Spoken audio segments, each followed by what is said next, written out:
Looking for financial insights you can trust? How do you protect yourself as an investor? What's the strategy? I think it's really simple. I think you just want to be diversified in your portfolio. The Payne family brings real-world experience to every conversation. Well, I think that's the problem right now is, right, a lot of people that are close to retirement, they're taking so much risks. And if we do get a big sell-off, it could derail their retirement. Listen to the Pain Points of Wealth on the Red Apple Podcast Network. Listen, all you New Yorkers. Taxi. Okay, man, we're looking around. This is the 77 WABC minicast. This is the other side of midnight, and this is also Wednesday, Warrior Wednesday. Give you an idea of coming up in the balance of the show. We're going to be talking about this kidnapping of Savannah Guthrie's mother's case, which is interesting. Very, very, very interesting. And the role of, guess what, the media in screwing things up. Plus, we'll talk more about Epstein drops and just a host of topics that nobody's going to be touching, at least at this level. But tonight, on the other side of midnight, it's Warrior Wednesday. Lynn's Warriors steps into February with a mission, my good friends, that cuts through the noise. This is Teen Dating Violence Awareness Month. While the media chase a variety of celebrity gossip stories and Bad Bunny or whatever the hell it is, and popular theater, real kids are being trapped in cycles of violence and manipulation and silent fear. By the way, this is not a niche issue. This is not the overwhelming or the overbearing boyfriend. No. This is happening in our schools, our homes, and our phones. And tonight we're going to pull back the curtain. And also, we name the warning signs, what parents need to do to empower them about something which, again, is a part of the panoply, the realm, the ken, if you will, of abuse for children. So it brings me great pleasure to bring to the microphone Lynn Shaw, who, by the way, full disclosure, happens to be my wife. She is available at lynswarriors.org, Lyns_warriors on X, and you can also reach her at, Lynn's Warriors on YouTube. Anyway, Lynn's Warrior, welcome to the other side of midnight on Warrior Wednesday. Welcome. I'm so happy to be here, Lionel, to discuss this very important topic. And full disclosure, I am your wife. You are my husband. That's just the way it goes. Let the record reflect. Now, by the way, let me just start off with this before we get into it. When you first say this, I mean, it sounds interesting. It does. Teen Dating Violence Awareness Month.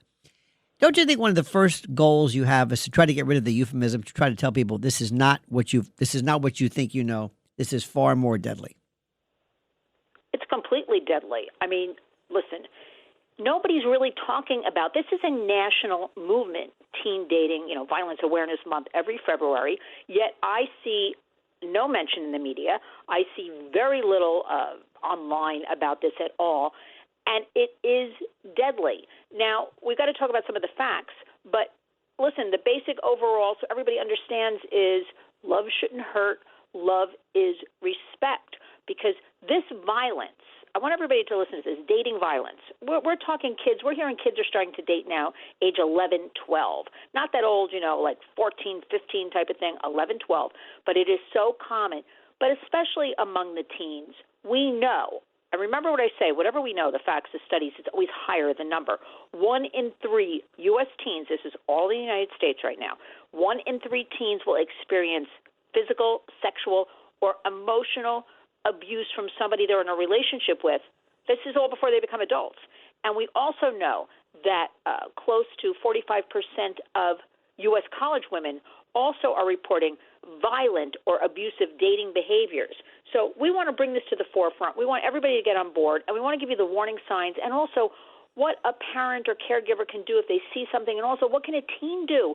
Because remember, they suffer in silence for the most part, and they don't know what to do. So we've got a theme for 2026, and that is real love respects. And that theme will cut through all this noise by focusing on what real love should look and feel like. I think it's been lost somewhere because, again, this internet, this slop, this constant, scrolling, what we're seeing in these visuals, it is such a world full of mixed messages. But if we have a theme, real love respects, and we center this around truth and facts, respect is non-negotiable. It empowers kids. Everybody should listen up. Dude. It empowers them to recognize these harmful Right. patterns very early and to expect more from love. I don't think people, especially kids and young adults, know what love means, because respect is everything. It's earned, it's honest, and it never makes one question. Now, before we get into this, Lynn Shaw from Lynn's Warriors, lynswarriors.org, a couple of things here. Do you remember one time we were at an event? It was a friend of ours was receiving an award, and a woman was speaking, and either she was a victim herself or she was a physician, or in any event, I believe it was she. They had noticed that she was suffering some type of neurological damage. And they were asking her, where did this come from? And she says, I don't really know. It turns out, during the course of this, if you recall, she had been choked out. Yes. She had succumbed to actual strangulation, some type of carotid restraint. And by the way, with everybody watching MMA and all of this stuff and rear naked choking right now is replete. So what happened was, because she had received this so long, over such an extended period of time, she suffered permanent brain damage, which they could never attribute to this. She had no trauma. They couldn't see any fractures. And the next point is, I want you to address this. The quote, pornography, and that word is a euphemism for what we see. The violence that young men are seeing, that they're being told, this is what women expect, this is what a man does, this is what sex is about, involves sometimes violence which is off the charts, which lends itself. So you could take either both or neither. Yeah, I mean, absolutely. First of all, let's go back a little bit. When I started the Warriors, if you recall, Yep. let me share this with everybody. I started because I was working with a person of note who was writing a book about domestic violence, right? And that event we were at was well before I became a warrior. That was a long time ago. And in doing this research, working with this person with the domestic violence, this is where it intersected with human trafficking, but this is where I learned more. This was the second time this red flag went up, right, about the strangulation, because this person had also been suffering some sort of brain damage, cognitive, right, from being strangled a lot. So that was like the second thing. Now we fast forward 2026. The amount of, and we really need to do a complete show on this, on the pornography available today to kids, because it infiltrates the internet, right? It is pouring in their algorithms. I like to say to everybody, kids cannot even be looking for anything like, pornography, and it will eventually flood into their stream. They will see it. And remember, once seen, you can't unsee it. We have a lot of kids and young adults reporting that. And everybody should understand the pornography is, and we're a family show here, it is so graphic, violent, horrific, and disgusting. And this is not because, as you know, I'm far from a prude, starting out in the music business and being in entertainment is my background. This is stuff we can't even talk about out loud right here on the show. And this is what kids are seeing. So our boys and young men think, okay, this is the way, as you pointed out, rightfully so, you treat a girl, a young woman. And the girls are seeing the pornography as well and thinking, oh, this is what I accept. This is how a boy loves me if I let him do this to me. So this whole idea of love, building a relationship, spending time together, talking and all, is done. They go straight into, and we know this because we work with healthcare across the United States, and we have plenty of studies. Remember, at the Warriors, we back everything up by study stats we can name. We know this because healthcare reports in emergency rooms that girls as young as 9 are showing up with these strangulation marks all over their necks, because this generation, they're dating, right, inside this digital pressure cooker. I call it a pressure cooker because look what this is doing to everybody, this whole online, this whole internet thing, right? A major cause of so many things. So relationships don't shut off when the kids leave school anymore, like they did in our days, right? You could go home, close the front door, you were done until the next day. Now we've got control, harassment, jealousy, emotional manipulation. It follows them 24 hours a day. It follows them into their bedrooms on their devices, right? So now private moments where you could shut that door, you could relax, are now public, permanent, and so many of these images and discussion are shared online and never go away. And this is so damaging because everything today is next, it's faster, it's louder, it's harder to escape. And you know and I know, horrific content, that gets the clicks, that gets the like, that gets the traffic. So if adults, we must step up as adults, and we must wake up that this is the reality. We got to face the reality, and we are leaving kids defenseless. So I want the adults to step up and recognize what's happening with our kids, because there's everything going on, all these issues around the United States, okay? This is being forgotten. How come more people aren't discussing online, right? They're discussing stories that don't really matter, but they're not discussing this important stuff about our children, our future American adults, and leaders. So I want to talk about that, and I want to empower kids to know what love is, respect is, and for one of them, whether it's a girl or a boy, to say, I'm walking away. This is not right. This is not a relationship. This is not respect. And just remember, parents who love to, and listen, I don't want to blame parents, but parents love to say, well, my kids would know that. I have an open relationship with my daughter and my son. And it goes both ways. If you are a young man, first of all, parents didn't sit down with kids, their children, and say, look, you want to talk about sex? How do you have sex with? No, parents were telling kids, that's it. This is off limits.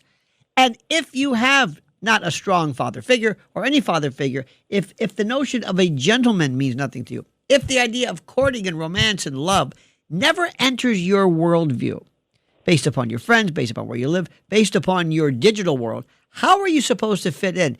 Because what's happening right now is, in addition to all of the AI and all the stuff that happens involving trafficking, we're talking about interpersonal relationships.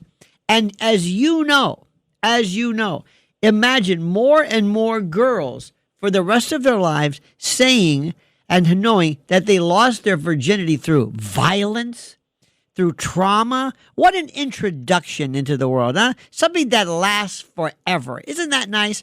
So that's one of the things that you want to address. And I can't emphasize enough. This is not about prudishness. And this is not your father's pornography. This isn't Hugh Hefner. This isn't Playboy.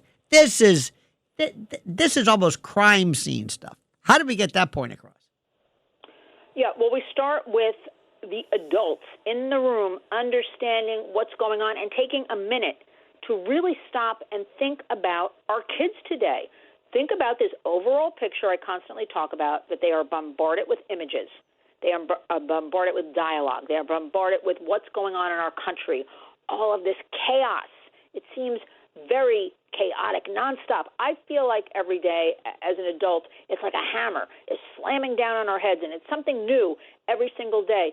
What are the kids thinking when they see this? And look how adults, for the most part, are treating each other. And if the kids who are mostly online, right, remember, kids 9 to 17 have access to 4 devices in their homes, the phones, the Chromebooks, the gaming, laptops.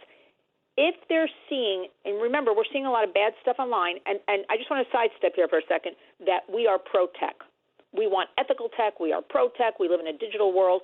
We want to leverage the internet for good, and there's a lot of good on the internet, and it's not going away. So we have to constantly talk and discuss and give, resources for good on the internet. But in the meantime, the kids are just deluged with all of these images and all of this slop, as it's being called.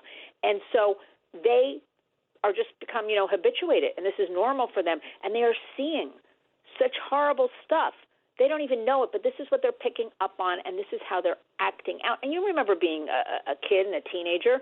Your parents can sit in a room and tell you everything, and you can agree to it. But kids, their minds, and they try things, and they do all kinds of things and make mistakes, and that's being a kid. That's part of life, right? But now, this internet.